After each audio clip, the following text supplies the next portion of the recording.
शाम का वक्त था, सूरज ढलने को था और आसमान पर सुरमई बादल छाए हुए थे। सहारा के करीब बसे एक छोटे से गांव में एक गरीब किसान इब्राहिम अपने छोटे से मिट्टी के घर के बाहर बैठा हुआ था। उसके चेहरे पर गहरी थकान और उदासी की लकीरें साफ झलक रही थीं। वो एक सीधा सादा इंसान था, मगर हालात ने उसे इतना मजबूर कर दिया था कि अब उसके लिए अपने बीवी बच्चों का पेट भरना भी मुश्किल हो गया था।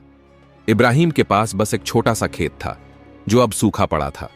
पानी की कमी और मौसम की सख्ती ने उसकी खेती को तबाह कर दिया था। वो रोज मस्जिद जाकर अल्लाह से दुआ करता, मगर हालात सुधरने का नाम नहीं ले रहे थे। उसकी बीवी फातिमा एक नेक औरत थी जो अपने शौहर का हर हाल में साथ देती थी। उनके 3 बच्चे थे। सबसे बड़ा लड़का यूसुफ जो अब 12 साल का हो चुका था, और 2 छोटी बच्चियां अमीना और मरियम। उस दिन इब्राहिम खेत से खाली हाथ लौटा था। घर में एक वक्त के खाने के लिए भी कुछ नहीं बचा था। फातिमा ने जब ये देखा तो उसकी आंखों में आंसू आ गए, मगर उसने अपने शौहर के सामने कोई शिकवा नहीं किया। वो जानती थी कि इब्राहिम पहले ही बहुत परेशान था। रात का वक्त हो गया था, बच्चे भूख से तड़प रहे थे। इब्राहिम ने अपनी बीवी की तरफ देखा और कहा, फातिमा, मैं कुछ इंतजाम करने की कोशिश करता हूं, अल्लाह मालिक है। इतना कहकर वो अपने पुराने कपड़े पहनकर गांव के बाजार की तरफ निकल पड़ा। वो उम्मीद कर रहा था कि शायद कोई उसे थोड़ा बहुत उधार दे दे, जिससे वो अपने बच्चों के लिए कुछ खाना ला सके।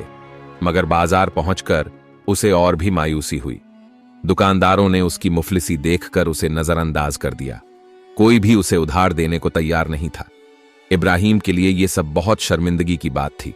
वो अल्लाह की तरफ देखकर रो पड़ा, ऐ अल्लाह, मेरा क्या कसूर है?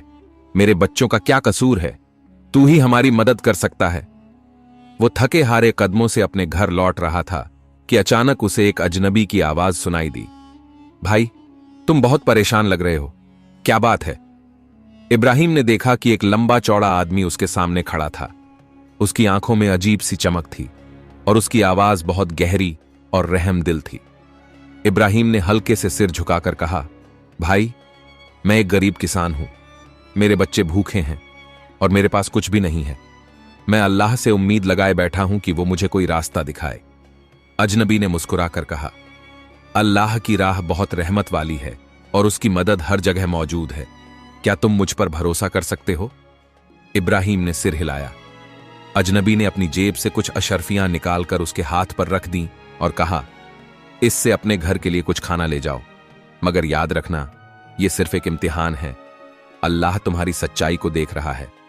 इब्राहिम की आंखें नम हो गईं। उसने शुक्रिया अदा किया और जल्दी से बाजार गया। उसने अपने बच्चों के लिए खाने का सामान खरीदा और खुशी खुशी घर लौट आया। फातिमा ने जब अपने शौहर के हाथ में खाने का सामान देखा तो उसकी आंखों में भी खुशी के आंसू आ गए। बच्चों ने खुशी खुशी खाना खाया और वो सब पहली बार चैन से सोए। मगर इब्राहिम के दिल में एक अजीब सा ख्याल आया। वो अजनबी कौन था? उसने क्यों उसकी मदद की? और वो जो कह रहा था कि ये सिर्फ एक इम्तिहान है, इसका क्या मतलब था? रात के सन्नाटे में इब्राहिम की आंखों में नींद नहीं थी। उसकी बीवी और बच्चे तो सुकून से सो गए थे, मगर उसके दिल में अजीब से सवाल उठ रहे थे। उसने सोचा कि कहीं ये अल्लाह की तरफ से कोई इशारा तो नहीं? क्या ये वाकई एक इम्तिहान था? क्या अल्लाह उसकी सच्चाई को परखना चाहता था? वो देर रात तक करवटें बदलता रहा। अचानक उसे लगा कि उसके घर के बाहर किसी की आहट है। उसने धीरे से दरवाजा खोला और बाहर झांका, मगर वहां कोई नहीं था। चारों तरफ सन्नाटा था, सिर्फ हल्की हवा के चलने की आवाज आ रही थी। उसका दिल और तेज धड़कने लगा। उसने सोचा कि शायद यह उसका भ्रम था, मगर फिर भी वो चौकन्ना हो गया। उसे ऐसा महसूस हो रहा था कि कुछ बड़ा होने वाला है। सुबह की अजान की सदा फिजा में गूंज रही थी। इब्राहिम की आंख खुली तो उसने महसूस किया कि उसके अंदर एक अजीब सी बेचैनी थी। वो फौरन वुजू करने उठा और मस्जिद की तरफ निकल पड़ा। मस्जिद में नमाज के बाद भी उसका दिल हल्का नहीं हुआ, जैसे कोई अनजान खौफ उसके अंदर घर कर गया था। जब वो मस्जिद से बाहर निकला तो बाजार में कुछ हलचल थी। गांव के कुछ लोग आपस में फुसफुसा रहे थे। इब्राहिम ने पास जाकर पूछा, क्या हुआ भाई, इतने परेशान क्यों हो? एक बुजुर्ग ने कहा, रात को गांव के बाहर एक अजनबी आदमी दिखा था। कोई नहीं जानता कि वो कौन था और यहां क्या कर रहा था। कुछ लोग कह रहे हैं कि वो बहुत रहस्यमयी लग रहा था। इब्राहिम का दिल जोर से धड़कने लगा। कहीं ये वही अजनबी तो नहीं था? जिसने कल उसकी मदद की थी? उसका मन बेचैन हो गया। उसने सोचा कि उसे खुद जाकर देखना चाहिए। दोपहर के वक्त इब्राहिम अपने खेत की तरफ गया। वहां उसने देखा कि वही अजनबी पास के एक पेड़ के नीचे बैठा हुआ था। उसके कपड़े धूल से भरे थे, मगर उसकी आंखों में एक अजीब सी चमक थी। इब्राहिम हिम्मत करके उसके पास गया और कहा, आप यहां क्या कर रहे हैं भाई? और आपने कल रात जो कहा था उसका क्या मतलब था? अजनबी ने हल्की मुस्कान के साथ जवाब दिया, सब्र करो इब्राहिम, बहुत जल्द तुम्हें सब कुछ समझ आ जाएगा। अल्लाह तुम्हें एक बड़ा इम्तिहान देने वाला है। बस अपनी नीयत साफ रखना और जो भी हो उससे डरना मत। इब्राहिम को लगा कि उसकी रगों में खून जम गया है। क्या यह किसी बड़े बदलाव की आहट थी? मगर उसने खुद को संभाला और कहा, आप कौन हैं? क्या मैं आपको जानता हूं? अजनबी ने मुस्कुराते हुए कहा, अब तक नहीं जानते, मगर बहुत जल्द जान जाओगे। अल्लाह की रहमत तुम्हारे साथ है। जब इब्राहिम घर लौटा तो उसने देखा कि फातिमा चिंतित बैठी थी। उसने पूछा, क्या हुआ फातिमा, तुम इतनी परेशान क्यों लग रही हो? फातिमा ने रुंधे हुए गले से कहा, यूसुफ की तबीयत अचानक बहुत खराब हो गई है। वो तेज बुखार में तप रहा है। न हमारे पास दवा है और न कोई इलाज का इंतजाम। इब्राहिम का दिल डूब गया। यूसुफ उनकी उम्मीद था, उनका सहारा था। अगर उसे कुछ हो जाता तो? उसने फौरन अल्लाह से दुआ की, या अल्लाह मेरे बेटे पर रहम कर, तू ही है जो हर मुश्किल को आसान कर सकता है।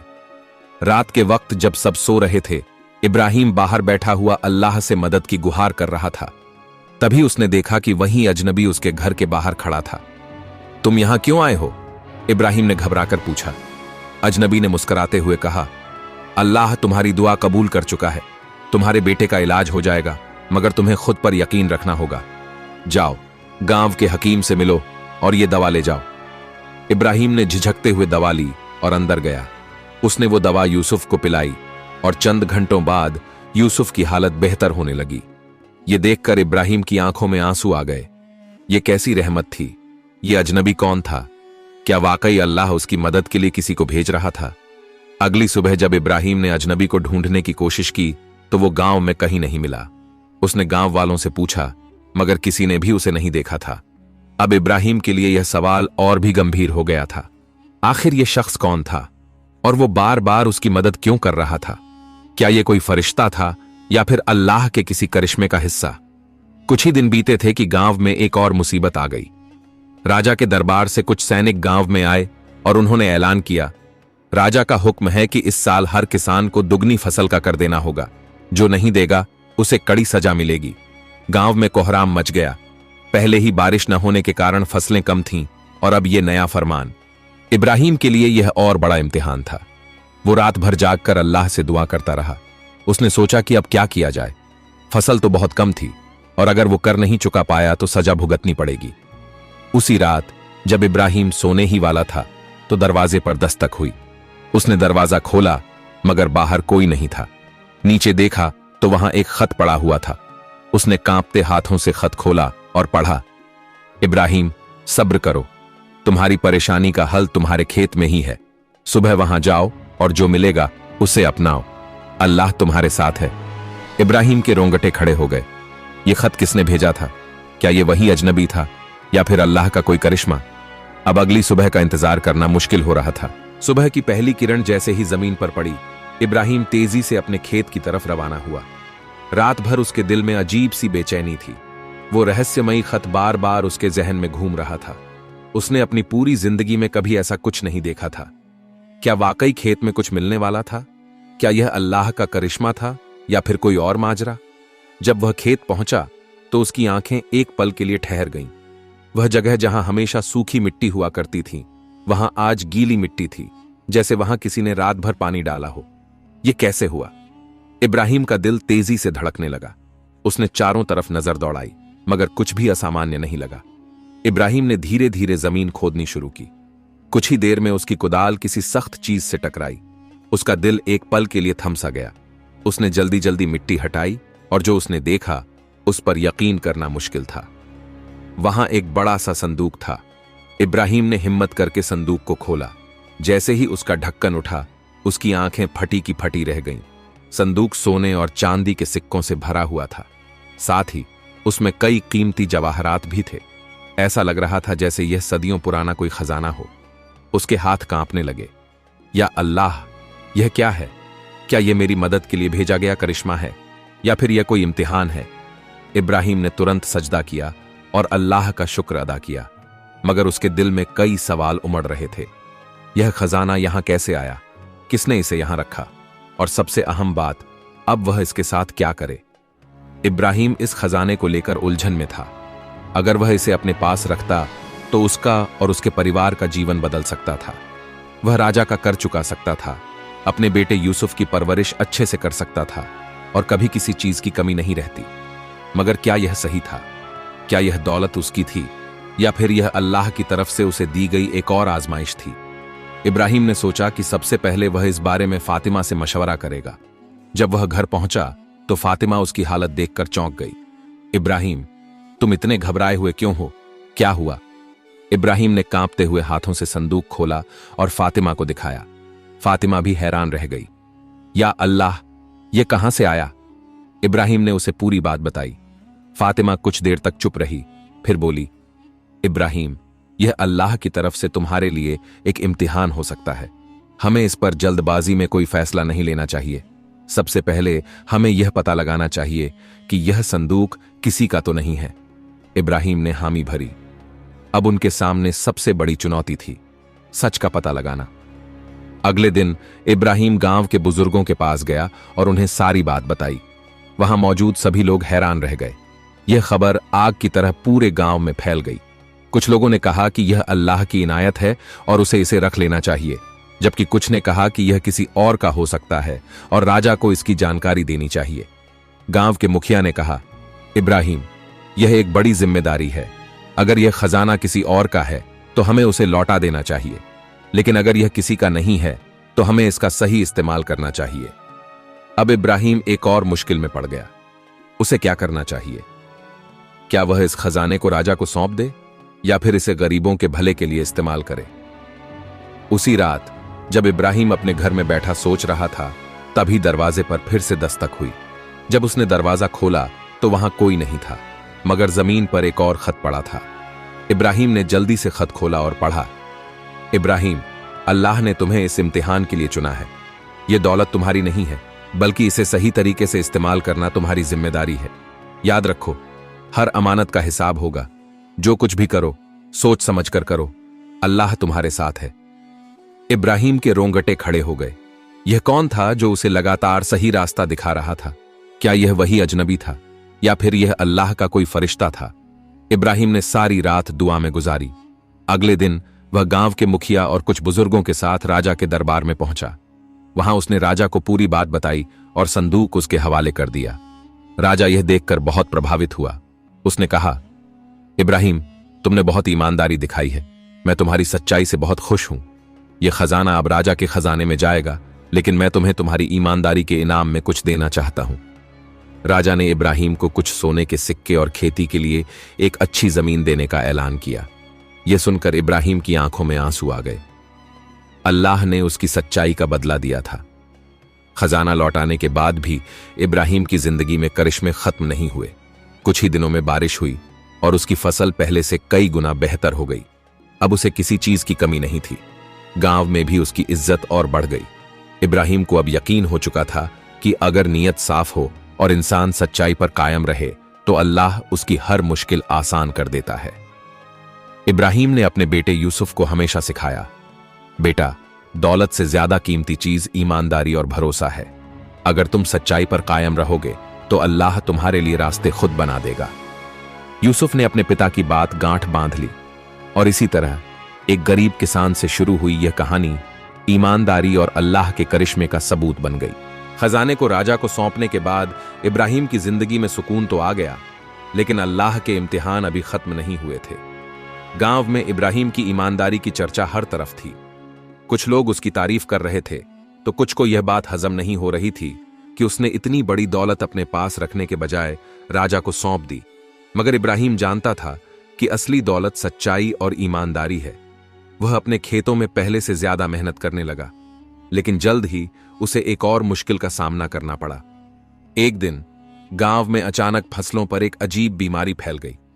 चारों तरफ हाहाकार मच गया। खेतों में लगे अनाज मुरझाने लगे और किसानों की मेहनत पर पानी फिरता दिखने लगा। इब्राहिम का खेत भी इससे अछूता नहीं रहा। कुछ ही दिनों में उसकी फसल भी सूखने लगी।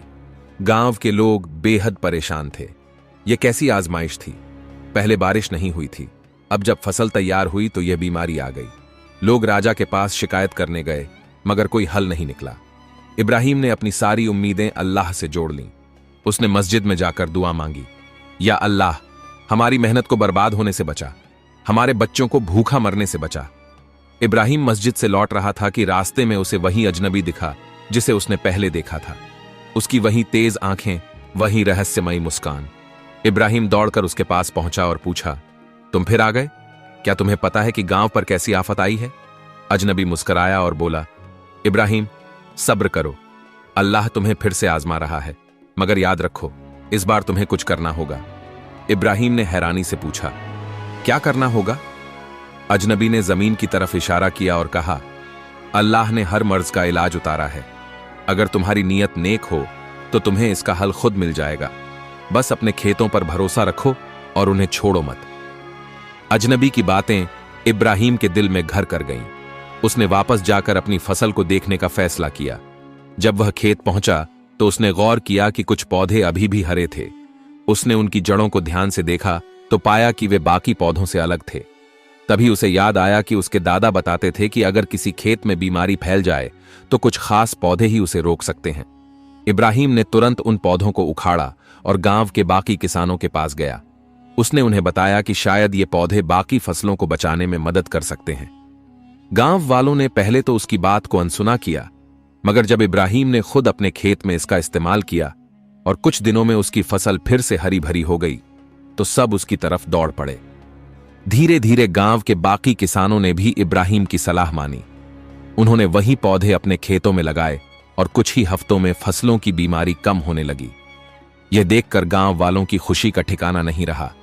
अब सबको यकीन हो गया था कि अल्लाह ने इब्राहिम के जरिए उनकी मदद की थी। कुछ लोगों ने कहा, इब्राहिम को राजा के पास जाना चाहिए और इस इलाज के बारे में बताना चाहिए। यह सिर्फ हमारे गांव की नहीं, पूरे राज्य की समस्या का हल हो सकता है। गांव वालों के कहने पर इब्राहिम राजा के दरबार में गया। उसने राजा को पूरी बात बताई और बताया कि कैसे इन पौधों की वजह से फसलों की बीमारी कम हुई। राजा यह सुनकर बेहद खुश हुआ। उसने तुरंत राज्य के सभी किसानों को यह तरीका अपनाने का हुक्म दिया। राजा ने इब्राहिम की सूझबूझ और मेहनत को देखकर उसे बड़ा इनाम देने का ऐलान किया, मगर इब्राहिम ने फिर से अपनी सादगी और ईमानदारी दिखाई। उसने कहा, मुझे किसी इनाम की जरूरत नहीं। अगर आप सच में मेरी मदद करना चाहते हैं तो गांव के गरीब किसानों का कर माफ कर दीजिए।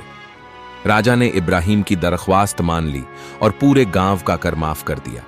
यह सुनते ही गांव में खुशी की लहर दौड़ गई। अब किसानों के चेहरे पर मुस्कान थी और उनके खेत फिर से लहलहाने लगे थे। जब इब्राहिम अपने घर लौटा तो उसने सजदा किया और अल्लाह का शुक्र अदा किया। उसने अपने बेटे यूसुफ को पास बुलाया और कहा, बेटा, याद रखो, मुश्किलें आती रहेंगी, मगर अगर नीयत सही हो और सब्र रखा जाए तो अल्लाह का करिश्मा जरूर होता है। यूसुफ ने अपने पिता की बात ध्यान से सुनी और उसे अपने दिल में बसा लिया। गांव में इब्राहिम की इज्जत और बढ़ गई थी। अब हर कोई उसकी सलाह को अहमियत देने लगा था।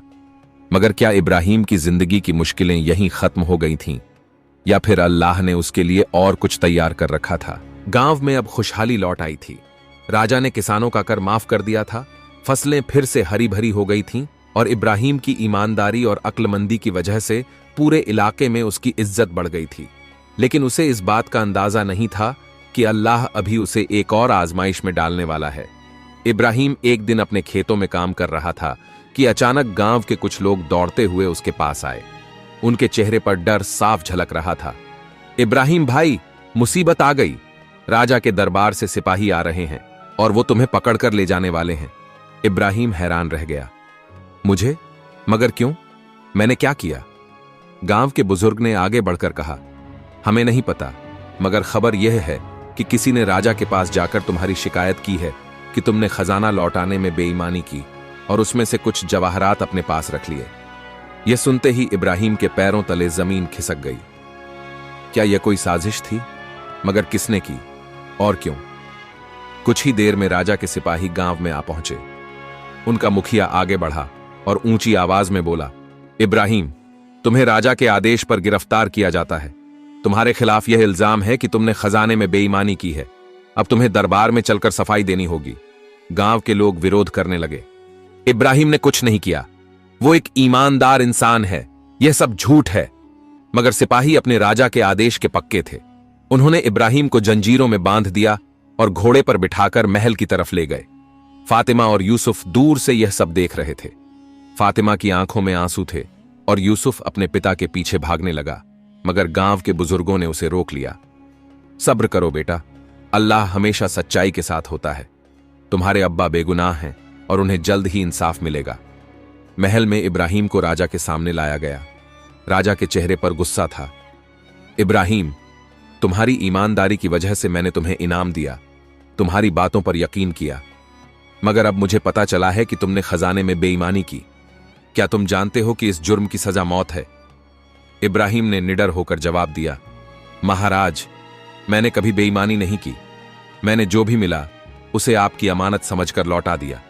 यह इल्जाम सरासर झूठा है। राजा ने क्रोध भरी निगाहों से देखा। अगर तुमने बेईमानी नहीं की तो फिर मेरे महल के एक वजीर के पास से वही जवाहरात कैसे मिले जो खजाने में थे? क्या यह तुम्हारा कोई साथी था जिसे तुमने चोरी का हिस्सा दिया था? इब्राहिम यह सुनकर चौंक गया। तो यह पूरी साजिश राजा के किसी करीबी ने रची थी। इब्राहिम को जेल में डाल दिया गया। उसे 3 दिन का वक्त दिया गया था खुद को बेगुनाह साबित करने के लिए। अगर वह ऐसा नहीं कर पाता तो उसे फांसी दे दी जाती। गांव में यह खबर पहुंचते ही हलचल मच गई। लोग बेचैन हो गए। हर कोई जानता था कि इब्राहिम निर्दोष है, मगर राजा को यह कैसे साबित किया जाए? तभी यूसुफ ने फैसला किया कि वह अपने पिता को बचाने के लिए कुछ करेगा। वह अपनी मां के पास गया और बोला, अम्मी, हमें अब्बू को बचाना होगा। मैं राजा से मिलने जाऊंगा और उसे बताऊंगा कि अब्बू बेगुनाह हैं। फातिमा पहले तो घबरा गई, मगर फिर उसे यकीन हुआ कि उनका बेटा सही कह रहा है। उसने अपने बेटे को अल्लाह का नाम लेकर भेज दिया। यूसुफ महल पहुंचा और किसी तरह राजा के सामने पेश हुआ। राजा ने उसे देखा और पूछा, तुम कौन हो बच्चे? यूसुफ ने निडर होकर कहा, मैं इब्राहिम का बेटा हूं। मेरे अब्बा बेगुनाह हैं और मैं यह साबित कर सकता हूं। राजा को यह सुनकर दिलचस्पी हुई। कैसे साबित करोगे? यूसुफ ने कहा, अगर आपको शक है कि किसी ने खजाने से चोरी की तो इसका मतलब यह हुआ कि चोरी खजाना मिलने के बाद हुई होगी, न कि पहले। तो आप यह क्यों नहीं पता लगाते कि जिस वजीर के पास जवाहरात मिले उसने यह कब और कहां से हासिल किए? राजा को यूसुफ की बात सही लगी। उसने तुरंत अपने सिपाहियों को हुक्म दिया कि वजीर की जांच की जाए। जब सिपाहियों ने वजीर की कोठी में छानबीन की तो वहां कई ऐसे जवाहरात मिले जो राजा के खजाने से गायब थे। यह देखकर सब दंग रह गए। राजा ने तुरंत वजीर को दरबार में बुलाया। जब सख्ती से पूछताछ की गई तो वजीर ने अपना जुर्म कबूल कर लिया। हां, मैंने खजाने से चोरी की और इल्जाम इब्राहिम पर लगाया ताकि मैं बच सकूं। राजा को अपनी गलती का एहसास हुआ। उसने तुरंत इब्राहिम को जेल से रिहा करने का हुक्म दिया और वजीर को कड़ी सजा दी गई। इब्राहिम जब जेल से बाहर आया तो सबसे पहले उसने अल्लाह का शुक्र अदा किया। राजा ने इब्राहिम से माफी मांगी और उसे अपने दरबार में ऊंचा मुकाम देने का प्रस्ताव रखा, मगर इब्राहिम ने विनम्रता से कहा, महाराज, मुझे सिर्फ अपने खेतों में रहना पसंद है। मुझे किसी ओहदे की जरूरत नहीं। मैं बस चाहता हूं कि मेरी सच्चाई पर भरोसा रखा जाए। राजा ने इब्राहिम की बात मानी और उसे बहुत सम्मान दिया। जब इब्राहिम वापस गांव पहुंचा तो उसका स्वागत किसी नायक की तरह हुआ। ईमानदारी, सब्र और अल्लाह पर भरोसे ने उसे इस मुश्किल इम्तिहान में जीत दिलाई थी।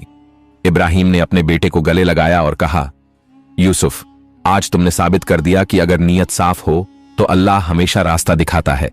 तुमने हिकमत से काम लिया और सच्चाई को जीत दिलाई। यूसुफ ने सिर झुकाकर कहा, अब्बा, यह सब आपकी सीख का नतीजा है। गांव में अब पहले से ज्यादा खुशहाली थी। लोग अब जानते थे कि अल्लाह की राह पर चलने से कितनी बड़ी मुश्किलें भी आसान हो जाती हैं।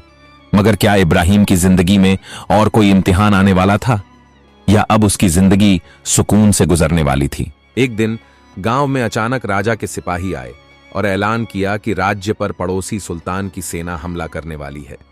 राजा ने ऐलान किया कि हर गांव से कुछ लोगों को सेना में भर्ती होना होगा। इब्राहिम का नाम भी उनमें शामिल था। फातिमा यह सुनकर घबरा गई।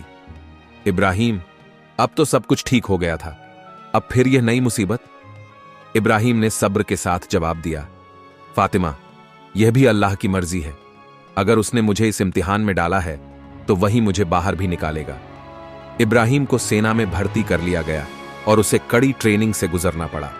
उसने कभी तीर तलवार नहीं चलाई थी, मगर उसकी मेहनत और लगन ने उसे एक काबिल सिपाही बना दिया। कुछ ही महीनों में युद्ध का ऐलान हो गया और उसे सेना के साथ दुश्मन के खिलाफ कूच करना पड़ा। जब युद्ध शुरू हुआ तो इब्राहिम ने पूरी बहादुरी से लड़ा। उसने कई दुश्मनों को परास्त किया, मगर तभी एक खतरनाक पल आया। एक दुश्मन सैनिक ने पीछे से वार किया और इब्राहिम गंभीर रूप से घायल हो गया। उसे युद्ध क्षेत्र से उठाकर एक तंबू में लाया गया। इब्राहिम की सांसें धीमी हो रही थीं। वह दर्द में था, मगर उसके होठों पर सिर्फ अल्लाह का नाम था। तभी एक अनजाना फकीर उसके पास आया और उसके घावों पर कोई जड़ी बूटी लगाई। कुछ ही देर में इब्राहिम को राहत महसूस होने लगी। कौन हो तुम? इब्राहिम ने कमजोर आवाज में पूछा। फकीर मुस्कुराया और बोला, अल्लाह अपने नेक बंदों की मदद हमेशा करता है। तुम पर उसकी रहमत है, तुम जल्द ही ठीक हो जाओगे। यह कहकर फकीर गायब हो गया। जब इब्राहिम ने आंखें खोलीं तो उसके जख्म भर चुके थे। उसे यकीन हो गया कि यह अल्लाह का करिश्मा था। युद्ध जीत लिया गया। इब्राहिम को उसके साहस के लिए सम्मानित किया गया और वह वापस अपने गांव लौटा। गांव के लोग उसे देखकर खुश हो गए। फातिमा और यूसुफ की आंखों में आंसू थे। अब्बा, क्या अब हमें और कोई इम्तिहान नहीं देना पड़ेगा? यूसुफ ने पूछा। इब्राहिम ने मुस्कुराकर कहा, बेटा, जिंदगी खुद एक इम्तिहान है, लेकिन अगर हमारा ईमान मजबूत हो और हम अल्लाह पर भरोसा रखें तो हर मुश्किल आसान हो जाती है। गांव में अब पहले से ज्यादा अमन और खुशहाली थी। इब्राहिम की जिंदगी अब सुकून से गुजरने लगी। अल्लाह ने उसे हर इम्तिहान में कामयाबी दी थी और अब वह अपने खेतों में चैन की जिंदगी बिता रहा था। सबक: इस कहानी से हमें यह सीख मिलती है कि चाहे कितनी भी मुश्किलें आ जाएं, अगर हमारा ईमान मजबूत हो और हम सच्चाई की राह पर चलें तो अल्लाह हमें कभी मायूस नहीं करता। उसका करिश्मा हर जगह है, बस हमें उस पर यकीन रखना होगा। प्यारे दोस्तों, उम्मीद है ये वीडियो आपको अच्छी लगी होंगी, तो वीडियो को अपने दोस्तों को शेयर कर दो और चैनल को सब्सक्राइब कर दो। मिलते हैं नेक्स्ट वीडियो में।